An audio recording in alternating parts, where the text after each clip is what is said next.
How does Usyk's environment differ? Is it a different level than you've ever experienced anywhere else? With Usyk, it's very much secluded. He does his work with him and his team, and no one else sort of gets a sniffing. Daniel Dubois is an irresistible force. I'm just worried that Alexander Usyk is an immovable object. Who do you think wins the fight? I think Usyk. Usyk. Yeah. Remember, Anthony Joshua is not just for the boxing people, the casuals, just the sports fan. He could sell stadiums out just by selling to them alone. And I can understand Carl saying his opinion because he's been at an elite level. Well, he's not trying to sell the fight to Carl Froch. With respect that he's actually finished at this stage of his career, Joshua. Would you like to see him finish now? Yes. If I were his friend. If I were making money from him, like Barry Hearn's son, then probably not. Me and Dave, we had a word on Saturday night because it's been a little bit of ill feeling since we boxed. He said he quit, didn't he? And yeah, I think I made him quit.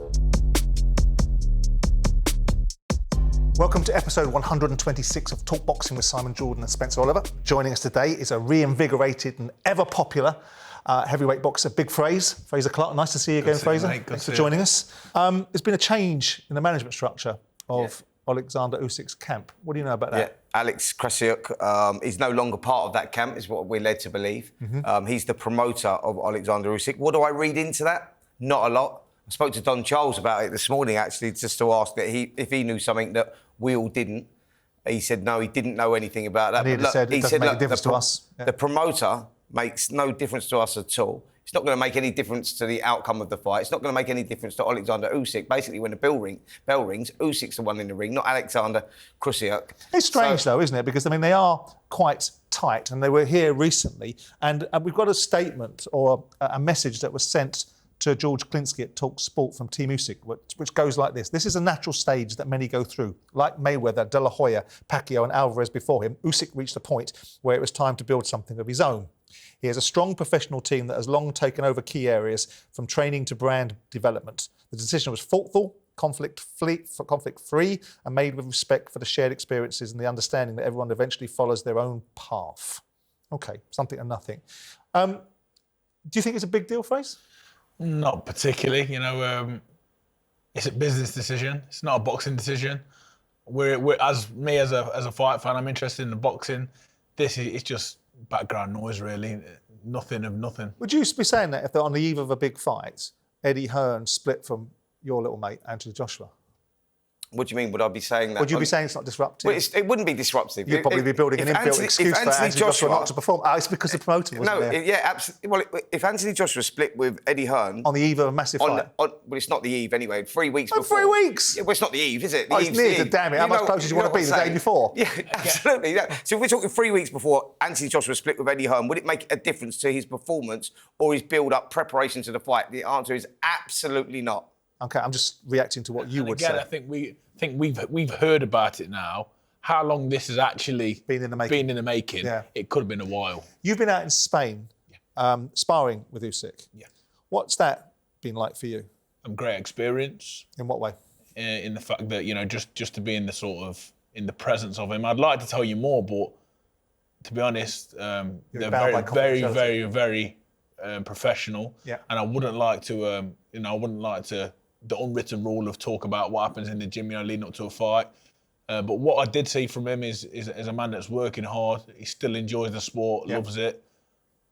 Good team around him again, and hungry for this fight as he always is. From your point of view, one of the things I've always heard about Usyk, and I remember hearing it from Anthony Joshua's camp about the remarkable discipline that he has and the appetite for continued not so much evolvement, but maintaining the highest standards. And even after big fights, seeing him swimming lengths in the swimming pool and running on a running machine. From other camps that you've been in, and other fighters of an elite level that you've sparred with, how does Usyk's environment differ? I'm not asking for details because I know you don't want to breach any confidences, but how does it stand? Is it a different level than you've ever experienced anywhere else? I was in the gym for one sparring session prior to leave for some personal reasons. But from what I see, I was there for a week, and from what I've seen that one day, he's just a high-level professional, like I've seen with a lot of other people. You know, things are done right, things are done to a certain standard. There's high standards within the gym from the whole team. But other than that, you don't get to see a lot of Simon. He's whereas when I was with Joseph Parker and Andy Lee for a little while in Saudi and in Ireland, it's very much like you're part of the team sort of thing, you know. With Usyk, it's very much secluded. He does his work with him and his team, and no one else sort of gets a sniffing. Well, again, without giving anything away, just how good is Alexander Usyk? You know, I mean, you sparred all the heavyweights. Yeah. What you see on the TV, what you've seen over his career. Yeah, but the reality of being in there with him. He's very good. There's no doubt about it. He's the best I've been in with. The best I've been in with, definitely. In terms of skill, elite level professional, I'd say. Obviously, the other side of that fight is Daniel Dubois. Daniel was talking to Queensberry Promotions last week. Let's have a little listen to what he had to say. He had a lot to say at the end of the first fight, and I've heard you say that this time you'll have something to say to him at the end of the fight. Have you thought about what that's really... Yeah, you got something for it ready. Let's tell him on the night after the fight. Any clue? No clues, man. No clues. You guys are going to see a spectacular show. Do you think he's got better since the Fury fights? Because 24 rounds with Tyson Fury, right? You know, and he's won a lot of those rounds. Could he have got better? I think he's a little bit worn. Those two fights with Fury and the fights with me and everyone, they've all taken a little bit out of him. Now I'm gonna make. I've got to know what I've got to do. I've got to make him old on the night. Like you say, you can turn a guy old in one night in a fight. And that's what I've got to do. You know, that's what they'll say if you do get your way. They'll say Usyk got old overnight. Who cares what they say? Just getting all the belts and doing my job and getting victories is all that I care about. This will be a spectacular thing. The whole world will stop. Not just England, but America. All over the world, this will go out to him with the whole boxing world and everything else. And yeah, let's create history. Spence, I mean, when you listen to Daniel speak, and we've listened to him speak over the years, and sometimes he hasn't been the most articulate and able to express himself, but we've got a very different animal now. This is a person speaking in a very different way than he spoke in the first fight against Usyk, isn't it? Yeah. He's grown as a person. He's grown in stature, you know, not just inside the ring, but outside the ring as well. That self-confidence is now there. And most importantly, self-belief is now there, you know, and I think that comes out in his own personality. You know, he's grown as a person. I think Don Charles has done a great job with him. He's been working hard on that as well. And we see a different person, a different animal to the one that boxed back in 2023. I mean, you know, you look at Daniel Dubois at 27, Frazer, he's just getting better and better all the time. And he's right in many ways in what he says about Alexander now. Alexander has reached his peak and maybe just starting to come off. And those fights against Fury, you know, those couple of fights against Fury will have taken something out of him. And timing is everything in boxing. Mother Nature waits for no one, Spence, you know, in this game. And I think we all know that. And seeing the development of Daniel over the years, from being on the GB squad with him to seeing him turn as a young pro and going through the defeat, the hardships, and coming back and doing fantastic and losing to Usyk. He is a very different animal now to the first fight. I do believe that. And we talk about Usyk's age, but I just think this guy's a little bit different. I think, obviously, we've seen from him in his career. You can't sort of tarnish him with the same brush as everyone else, because he's done things a lot differently. The wins over Joshua, the wins over Fury, we all had a question mark, didn't we? Can he, can't he? And he seemed to do it. And he's done it with flying colours as well, by the way. So age is a number for a lot of people, but for him, I think you have to treat him a little bit differently. It's also fair, with the exception of the Joshua fight, which was pretty much one-way traffic for Daniel. He's had a few battles, you know. The fight against Filip Hrgovic was a hard fight. And the fight against Joe Miller, which is the turning point for him, some would say, wasn't it? Because after the Usyk fight, people questioned his ability to overcome adversity. He didn't jump on Usyk, and we couldn't quite understand why he didn't. And we asked Don Charles, and he got a bit snarky about it, but notwithstanding it, he didn't jump on Usyk with that big delay, and that's experience. And then, obviously, he took the knee in the ring, and because we all suggested he'd run out of gas, and we can't quite work out what the thinking is as to whether that's a quit or not, right? But the Joe Miller fight was the rebuild, wasn't it? Yeah. In terms of Daniel Dubois, because it showed a different character. It showed all the things that had been written about him previously were beginning to come to fruition. And then the Hrgovic fight, that everybody thought was going to be a step too far for him, he took some serious punishment in that fight, took some big licks, didn't he? Yeah, he did. And then got himself into the fight. How do you see him winning this fight? I mean, I'll ask you if he wins or not in a second, but how do you think he has to fight to win? I think you have to make Usyk fight 3 minutes of every round. You know, I think Daniel has to sort of dictate the pace in terms of you can't let this man get into a rhythm. But don't they all do that? Isn't that what Tony Bellew said? Obviously, everyone says that, but it's one thing saying it, and it's another thing being able to do it. It's chalk and cheese. It's very difficult. Like I say, I was in the ring with him, and what Tony said is bang on. He doesn't let you rest. Yeah. You don't know what's coming. You don't know when it's coming. You don't know how it's coming. Daniel, I think he's going to have to go through the fire, a bit like the Usyk fight. Like, he might have to come from behind. He might have to have conceded a few rounds and a lot of shots. But then it becomes a choice, you know, what have you done in your training camp? What is inside your heart? Are you willing to go through the fire to come out the other side? See, Daniel has left no stone unturned. I know that because I'm with them on a regular basis, speaking to Don Charles on a regular basis, seeing Daniel in the gym. And he, you know, it is that self-belief that will make the difference for Daniel if he's going to go on and win this fight.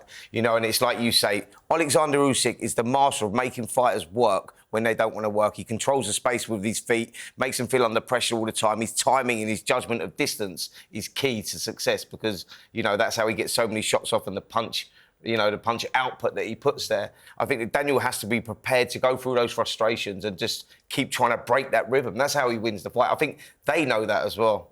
He's fighting for the undisputed title of the world, undisputed championship. I don't expect anything else. I mean, I know he's had his defeats, but if you were going to do it, this is the time. You leave everything. You leave everything. You know what I mean? Never been done before. Never. Do you think he can do it, Simon? I've always felt we could do it. Yeah. I've always felt that he has the capability of doing it. The thing for me is I think that Daniel Dubois is an irresistible force. I'm just worried that Alexander Usyk is an immovable object. Yeah. I think you have to have the very, very best version of Daniel Dubois, and maybe Usyk off by 2 or 3%. Dubois wins the fight. You're exactly right. If he is to win. No, if he's to, I'm going to pick him to win because I want to. Now that's me going with my heart because he's an Englishman. Who do you think wins the fight? I still can't see past Alexander Usyk. You know, I think we just spoke about, is he getting older or is he getting better? I think the way he lives his life. Get off the fence, who's going to win? I think Usyk. Usyk. Yeah.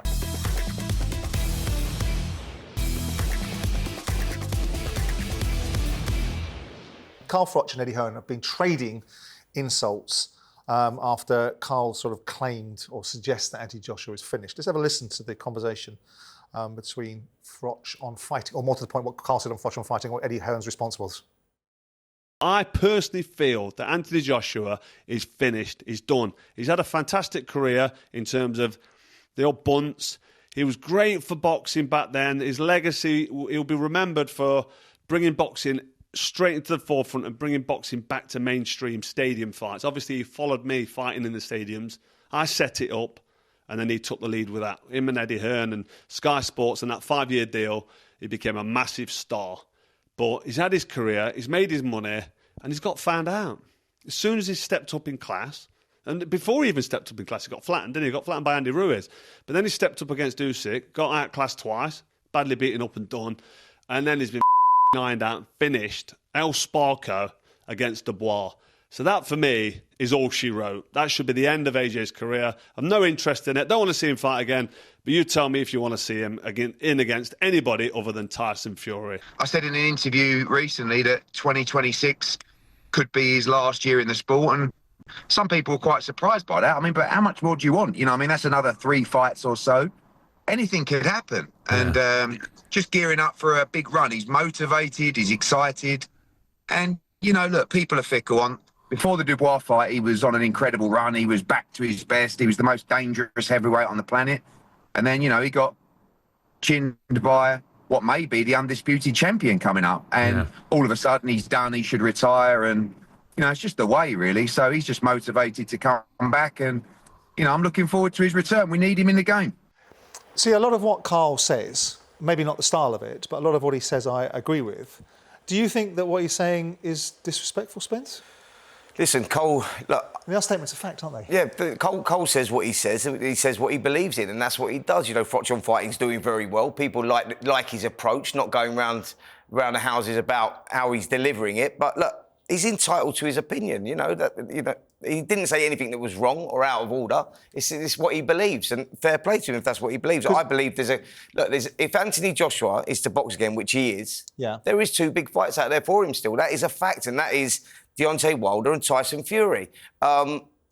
So why not? You know, he still wants to fight. He still says he's got a lot left in the tank, and we will find that out. I mean, what's your view of Anthony Joshua? Does he have 3 fights left in the tank? Should he be going back in the ring, and potentially putting himself in the way of another loss that actually hurts his legacy, in your view? I mean, I will never ever turn around and say he should or he shouldn't be going in the ring. I think that's the decision that comes down to him. Solely down to him. The team will have a little bit of input. If you were in that position, Frazer, and you'd gone through all, you'd still fight. Yeah, would you? I'd still fight 100%. Why? Don't need the money. Because it's in your time, and I think a lot of people will know this. And self-pride. Sometimes you need to be safe from yourself, but you know, if it's in you and you still think you can deliver, and he obviously does think that, that's why he's still doing it. Then why wouldn't he?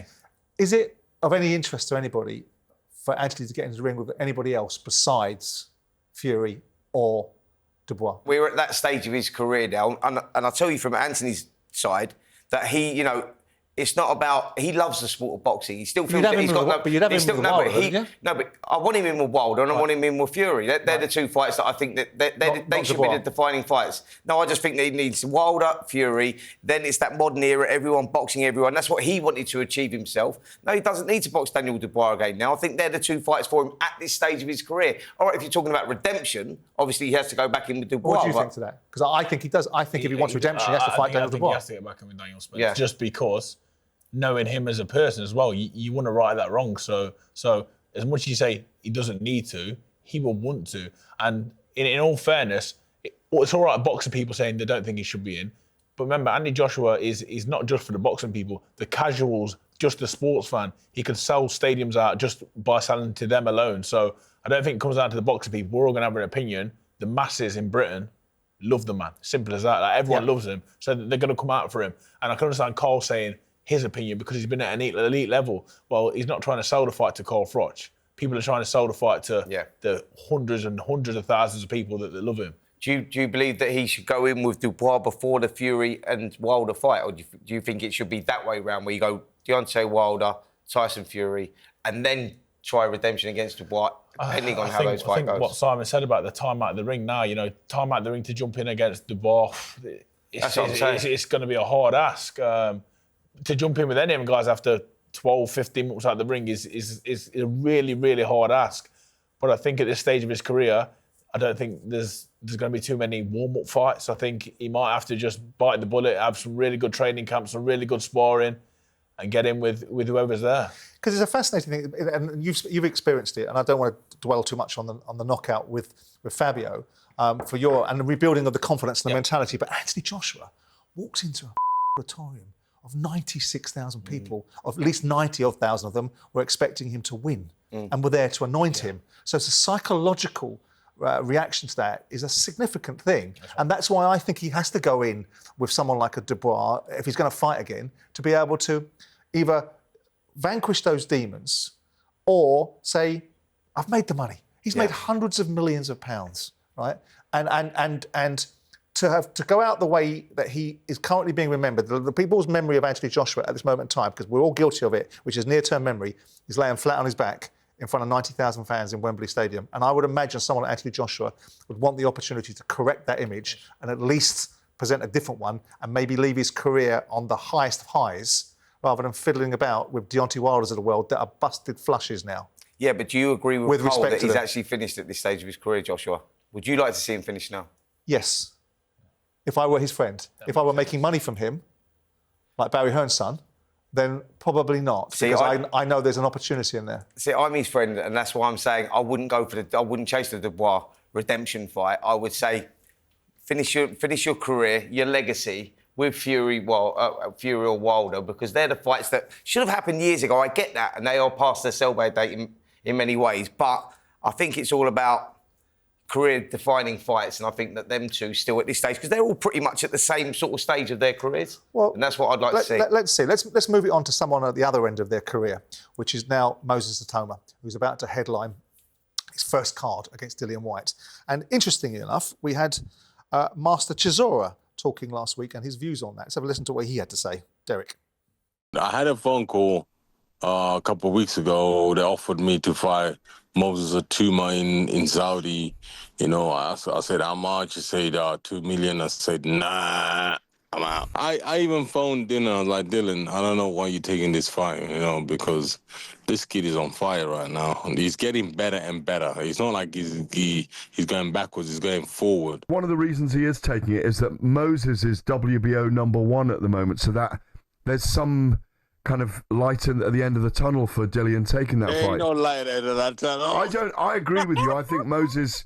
I don't think Dillian gets beyond 4 or 5 rounds. You're crazy. Yeah. There's no light at that tunnel. That kid is you mad? No way. Even Lawrence Okoli said Moses is bad. That's not a light at the end of a tunnel. That's a train coming down here, right? Do you agree with a lot of what Derek says about Moses there? Yeah, you know, he's the in-form, dangerous, hungry, young heavyweight that, I know there was a lot of comparisons to Mike Tyson, and absolutely so. I think at the minute they're on that same ride where anything that's in front of them, they smash, and the world's getting to know him. Because Dave Allen said the other day, he was very different, wasn't he, Spence? He was sort of saying, I don't know if you saw this phrase. Yeah, I did, he was saying, put him in for a world title shot. He's miles off. He hasn't fought at that level. He hasn't done this. He hasn't done that. You're not in that camp, are you? You've got to look at who the world champions are at the minute. Yeah. So we look at that. I mean, I can understand what Dave is saying in a way, but when I look out there at the world champions, don't get me wrong, Usyk is a fantastic fighter. But what I see of Moses and what I've seen so far, obviously there is levels to go through. But people keep saying, "Well, he's not been hit yet." Well, that's his job. Yeah. That's his job. I mean, and he will get hit. It's not like he hasn't been hit in the gym. Of course, he's been hit before. You know, it's not like he's never took a shot. So I think he is ready. And you know what? Why not chuck the young kid into let's see if he's ready. What do you boys think Dillian's in for? Is he? I mean, he's in for a tough night. That's for sure. Oh, absolutely. Look, I think that Dillian Whyte's timing in this game, you know, and Dillian Whyte, and you're talking about the speed there and the youth and, you know, the momentum and all that is all with the active, in-form Moses Itauma. Forget his age and whatnot. This kid is improving at a rapid rate and he is the future star of the heavyweight division. And I think that Dillian Whyte his best days are definitely gone. And I think this is perfect timing for Itauma. This fight could be over in 3 or 4 rounds. That's what I was going to ask you. Do you think he's going to blast him out of there? Yeah, I think it goes early. I think I don't know Moses personally. I've spoken to him a few times, but I think he's definitely a man for the occasion. And I do think, with him being a headliner, I hope he doesn't get too excited and not do his usual job. But I think we wanted to make a statement, and I think he's well capable of doing that. Derek's not obviously going to be fighting Moses Itauma, but he's got his eyes set on Joseph Parker. Let's listen to what Derek said on that fight. Parker's been given the green light to defend his WBO interim heavyweight title against you in a trilogy clash we're hearing. I know you can't reveal that tonight, Derek. And Oh, no. Listen, 100%. But I am the IBF mandatory, basically. Yeah. I secured my position. I had Nicole go to New York to get my position right, and then the IBF president said, "You know what, Derek, your position is secure. Do not worry about it." So, listen, I'll be happy if Usyk comes out or whoever wins, Usyk or Daniel, to drop the WBO and the IBF, and then me and Joseph will tear up each other for it. Do you think there's a possibility that fight can materialise, Spence? Yeah, definitely. I think it could materialise, and I think that I know what Derek's thinking is. Derek's waiting for this Undisputed to happen, those titles to fragment. He's the mandatory, and whoever that is. And Derek's looking at this going, hold on a minute, Joseph's the WBO interim, so I could box Joseph if that fight does happen for the IBF and WBO if that happens. So Derek's a smart kid. He knows what he's doing. He's waiting his time. He wants that world title shot ultimately. But Joseph Parker could be that guy. You've, again, sparred with Joseph Parker. Yeah. What do you think of him? I'm assuming you like him as a fighter, and how highly do you rate him? Because we've all discussed Joseph Parker over the years. I remember going to watch Joseph Parker fight Anthony Joshua, thought he was going to bring the fight. The referee didn't help, but I was disappointed. Yeah. But we've seen this change in Joe Parker since he's hooked up with Andy Lee. You're up close and personal with it. I think he's a bit like a fine wine. He's just got better and better with age. And I think with age comes maturity. From what I can see from him, I think we're similar ages, me and Joe, but he's one of them people that you can look up to now. He's got some great advice. He had some great advice for me, especially after my defeat, you know, talking about coming back. But what I will say again is, and what I can tell you, the same similarities between him and Usyk, ultimate professionals now, not professionals in for 8 weeks, a professional lifestyle all year round. Do you know what? Whilst the boxing, because they might not have that many years left, he's giving it 100%. Because obviously we went to see him when he fought Joe Joyce. Now, obviously, there's a backstory to the fact that Joe Parker hit Joe Joyce of everything, couldn't get him out of there, and then Joe Joyce knocked him out. We now know that there was an inherent injury behind that, or an illness. He wasn't very well. And then we saw him go fight Jack Massey, didn't we? We saw him fight a few other people, built his reputation back up again. And Deontay Wilder and Zhang were the caveats back to the Joe Parker that we've now got. We can't count the Bacoli fight, can we? No, as a fight, with all due respect to it. I mean, if Derek was to go in with Joe Parker, which is a possibility for the reasons that you've laid out, what would you think that fight outcome would likely be? Joseph Parker would start the overwhelming favourite going into that fight. You know, Derek's having a great run himself. They were two good fights that him and Parker had, but the second fight was more conclusive than the first one with Derek Chisora. And you go to Joseph Parker would have to start an overwhelming favourite going into that one. The momentum's all with him, you know, and I think he's coming off the better victories. Derek's done really well, but he's coming off the better victories. But Derek's that type of guy that likes that. Yep. You know, he's that type of character that'll go, let me be the underdog, let me go in there. Derek's in fine form himself at the moment. Well, it'll be fascinating to see, because it'll be some finish, wouldn't it? If Derek Chisora were able to finish his career by winning a world title, you know what would happen. He wouldn't finish, would he? But what an opportunity if it does manifest itself. We'll wait and see.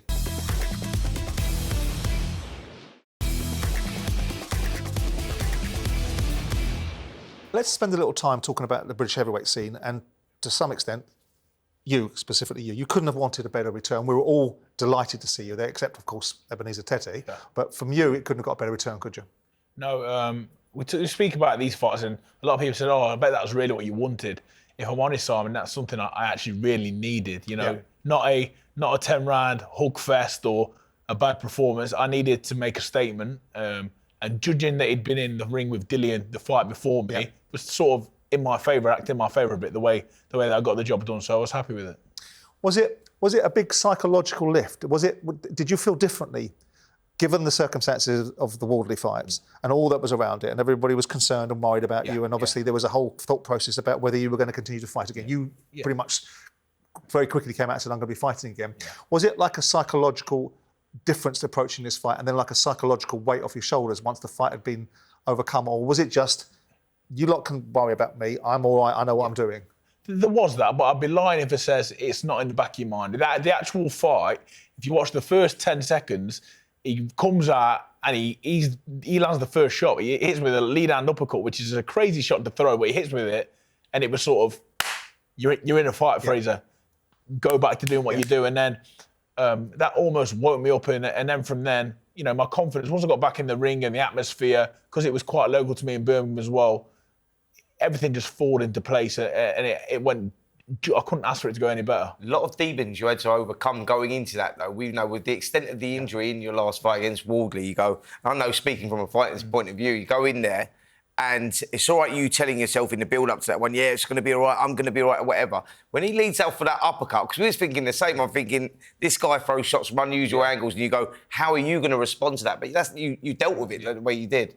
I'm quite experienced now, Spence. I've been around the game. I've got a lot of friends that have boxed at a higher level than me. I've seen really good fighters knocked out. I've seen really good fighters injured. And the good ones, the ones that are made of the right stuff, they come back and you know, they learn from it and they improve. I'd like to think I'm in that bracket.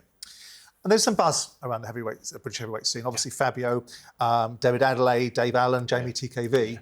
There's going to be a variety of options for you. Who do you want next?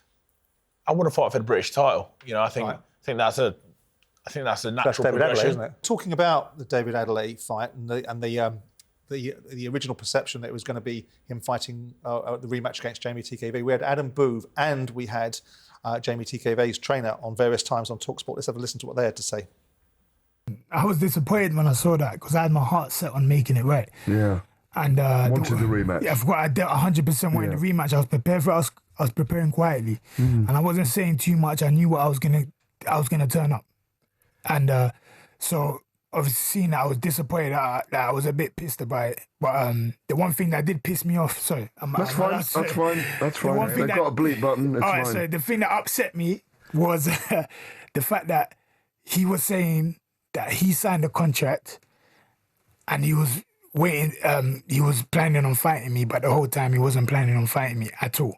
He was avoiding the fight altogether. Like, if he really believed in himself, he would have took that rematch and got things right. Because right now he's not looking like a real British champion. We thought that was the logical next step after the first fight. The rematch, you thought was right, yeah, and it was until this opportunity came.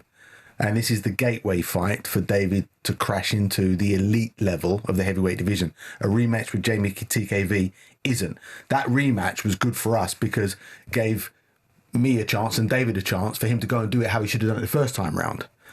But when you get an opportunity to fight someone who's ranked number 2 in the WBO and in the top 5 in 2 of the other 3 governing bodies, who's a proven world level heavyweight, and at the age of 28, and you're full of confidence and you've got punch power and personality, and you get a chance to take a fight like that, you'd be crazy not to take it.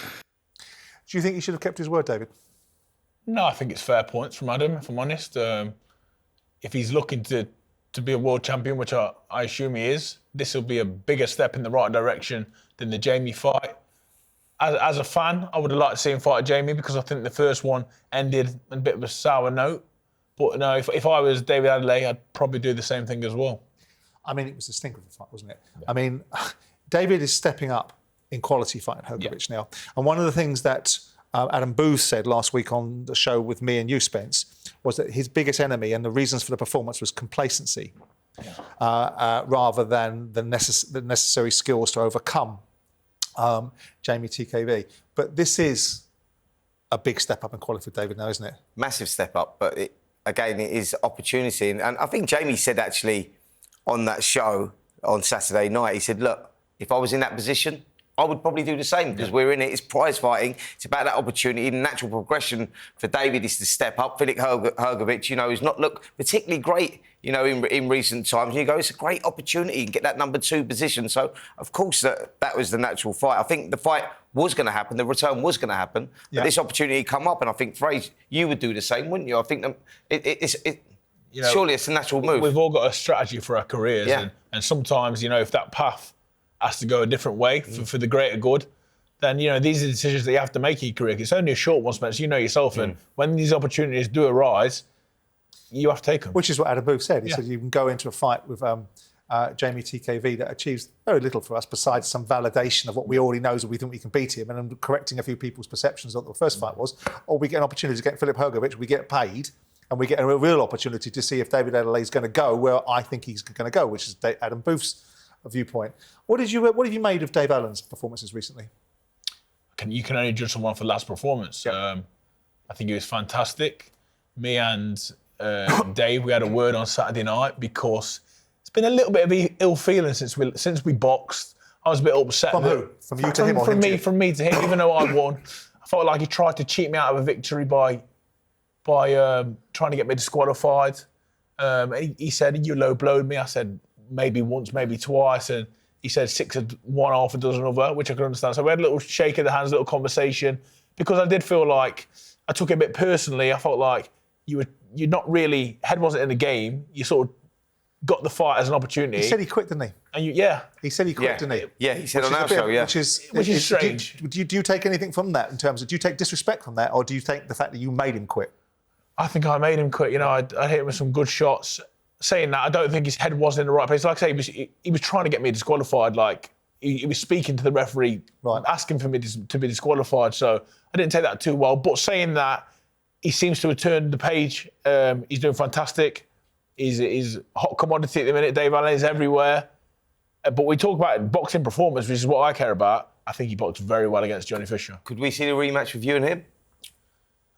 There's a possibility, isn't it, Spencer? There's always the possibility. I think What's in it for you? You beat him once already. Yeah, I know. I mean, it's... Well, we don't know what's Because of his happening with his currency. British title, do we? That's what I'm saying. Well, I'm saying that's what I was meaning, yeah. I don't feel like I need to fight him. But if I become British champion or he ends up becoming British champion, then the opportunity could present. It might not be your ideal subject, but I'm going to ask you all the same. Yeah. Fabio Wardley. This is a fine subject. I'm a fan of what he does. So Okay, honestly, so I'm going to ask you then. Good, fantastic. Yeah. Then no problem. Then I'm going to ask you what you thought of his performance, his recent performance, because I went to the fight against Justice Tony. I watched him struggle. We watched him struggle. We couldn't see how he was going to win this fight, and he got out of jail in that fight. What did you make of it? Well, I wanted to be there myself, but I was advised not to due to my Norwich shirt antics when me and him was going to fight. So I swerved that one. But again, I think he'll be disappointed with his performance. But in this game, we all know it's not how you start, it's how you finish. Yeah. And he pulled it out of the bag. Just a little one, like, opportunity is going to arise for him now. And obviously, he's going to have to take these opportunities because they're going to be massive money and they can step closer to a world title. But in terms of performance, I think he'd be disappointed in himself. Justice Honey stock has actually rose through the defeat. But you can't deny, the finish. It was like something out of a movie, and I can only say congratulations. But if we take the pluses from that performance, he showed great resilience and an incredible heart just to hang in there, but not to get disheartened as well, because you know what it's like, Frazer. As the rounds are going on, and he was getting beaten up round by round, but he just stuck in there, didn't lose that will to win. And that is, some fighters can get discouraged when they're getting beaten round after round like that. And he was way behind on the cards. But he showed that quality that he's got, that it's never over until it's over. Would you like a third opportunity to have a go at Fabio? I'd love it, Simon. You know, a bit like the Dubois Joshua thing. I can understand where people say, "Oh no, he shouldn't fight him," but in his heart, because the same as in my heart, the last images people have got of me and Fabio is my face in two different directions, on one knee inside me. On a personal level, on a pride level. That's something I'd like to put right. Not just saying that. The opportunity to fight Fabio Wardley now who's becoming a big draw would be fantastic. So I've got a bit of building to do, but hopefully I'll get there. Is he I mean, this might be difficult for you to answer, but I'll ask it anyway. And if you want to answer it and you don't, then it's fine. Is he a world-level fighter, like his ranking suggests? I have to say yes. He put me right on my horse. I have to say yes. So well, I would back that up and say definitely yes, because I think he's got those qualities. He's got that punch power. He's got that, like I say, all those other qualities that I've just mentioned. He's got all of that, ticks all the boxes, makes him dangerous till that final bell. And a question I wanted to ask you actually on that: is it something that you were saying you want to go over that again? Of course, you want to go back in there with him. Would that be something you would rather do later in time, as opposed to going straight, or would you like to go straight back in with him? Again, in the landscape of boxing now, Spencer, if opportunity ever arises, which I don't think it would, he's in a great position. Yeah. And if you look at our first fight, it was arguably his toughest fight, maybe. Obviously, the Justice Hunt one was difficult for him as well. But if that opportunity arises, I'd go back into it tomorrow, because that's the person I am. I'd probably be advised not to. But I'd fight him again. I think we had a great fight the first time. Second time was what it was. But that's definitely an ambition of mine to get back in the ring with Fabio. So to sum it all up for you, what does the next 12 months look like for you? So I think the British title would be great. Failing that, I want to keep busy, Simon. Time seems to be going so fast, and I can say, "Oh, you fought not long ago," but the weeks go on, and then you don't have any news, which is a bit frustrating. I've had a few conversations the last couple of weeks. Hopefully, I'm going to be out in September, and I just want to keep climbing the ladder, Simon. I think the domestic scene is great, but I think there's maybe one, possibly two fights in that for me. Coming through them, all right, which I plan to do. I want to go to the next level, and there's a lot of good fights out there. It's just, again, these fights being made. Obviously, I'm with Boxer at the minute, so we're not sure about the future, what's going on there, and everything else. But I'm confident that, they'll have my best interests in hand and they'll make the fights for me. Well, we'll look forward to it. I mean, as you know, we're all very fond of and you want you to do well, so we'll look forward to it.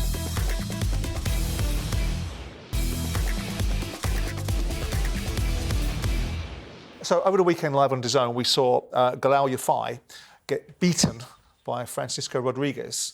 It was a tough fight, wasn't it? Brutal fight. Very tough fight, a kid only having 9 fights as a professional going in against someone like Rodriguez was always going to be a gamble. It was a calculated gamble from their side, but it didn't pay off. I think Rodriguez started very fast. His punch output was incredible.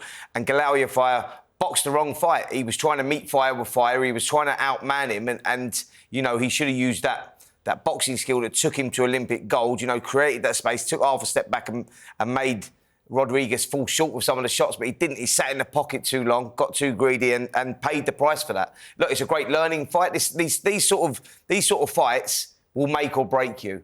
The problem he's got is Fire. He's 32 years of age right now. You know, so how he takes that defeat, how he comes back, is only time will tell that. But for me, I think that he got tactically got it all wrong. He's a big mate of yours, isn't he? Yeah, he's my best friend in boxing, Simon. So yeah. how does he come back from this? It's going to be difficult. You know, I was with him after. When the stadium enters and you go in on a high, you know, you're not far away from a world title, and then at the end of it, there's me and his team and no one else, and you got cuts up on both eyes, you're bruised and battered. It's going to be very difficult. How did he take it? How was his reaction to the loss? He was gutted. This guy's a serial winner, serial winner, and a great fighter. It wasn't his night. He was beaten by the better man. You know, I don't. He's a realist. He's not one of these people to shy away or make excuses. I don't think he performed at his best neither, to what I've seen in the past.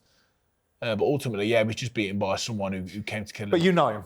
Yeah. So if you were betting on him being able to come back from this, what would your bet be? 100%. Yeah. You know, I've seen him lose before in big situations. Like I said, I've been with him for years and years. Mentality-wise, as long as, you know, his promoter, Eddie and Matchroom, are willing to keep backing him and put him into the right places. Could be the making of him. He'll be back and better, hopefully. It could be the making of him. Fingers crossed. Pat Brown was on the undercard. And we saw another devastating performance, didn't we? Yeah, another great performance from Pat Brown. Body punching again, you know, it was a great execution there. You know, I think that he showed good maturity for a young man, you know, that's only having his second pro fight. Yeah, I was impressed. I like him a lot. I think he's a big character as well. Very level-headed as well. You know, I've been in the ring with him. You know, in the amateurs and the GB days, I did a few rounds with him, and I could just tell the pro side of boxing would suit his style a lot more. But when you actually see the shots he's putting together, it's good. He's very impressive. Who's promoting him? Is it Frank? No, Eddie Hearn. It's Eddie Hearn, yeah. Right. Yeah. He's got a good one there, isn't he? I mean, look, I think there's a good journey there for him for sure. And the crowd he brought to Birmingham, and knowing he's going again in 2 weeks, he had some right support.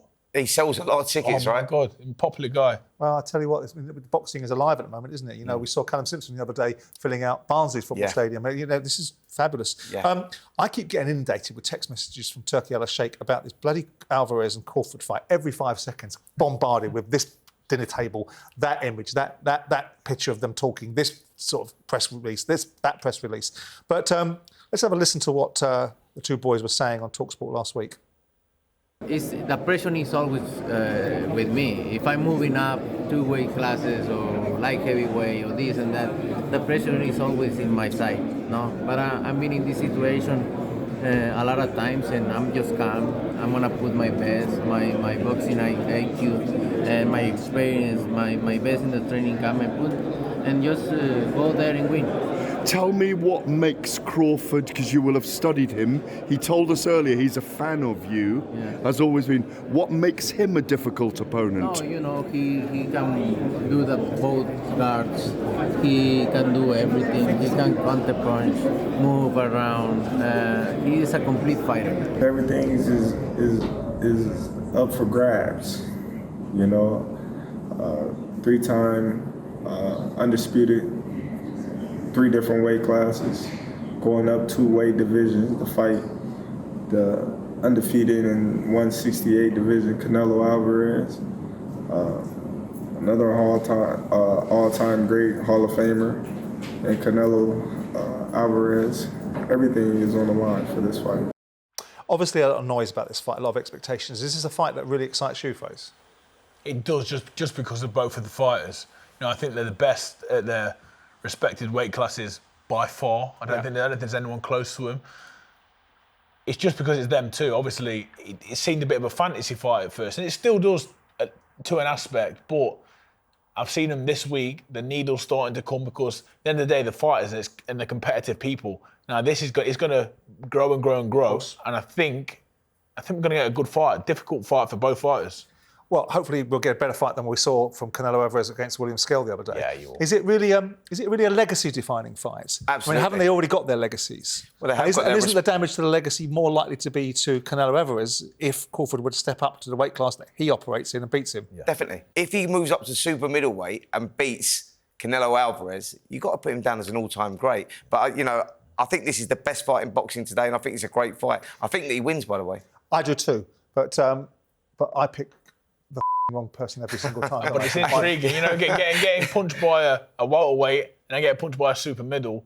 I agree. Yeah. Well, after that first shot lands, that's when it's going to become interesting for me. Yeah, I mean, it's like when the other side of the argument was when Canelo stepped up and fought Bivol and couldn't quite make the dent in him that he could make at lower weight class. I mean, how do you see this fight playing out, Frazer? I don't see no one running. I think there's going to be trying to earn the respect. I think Crawford will win the fight on points. Right. I think he will take a lead, and then I think he'll defend that lead as Alvarez tries to knock him out.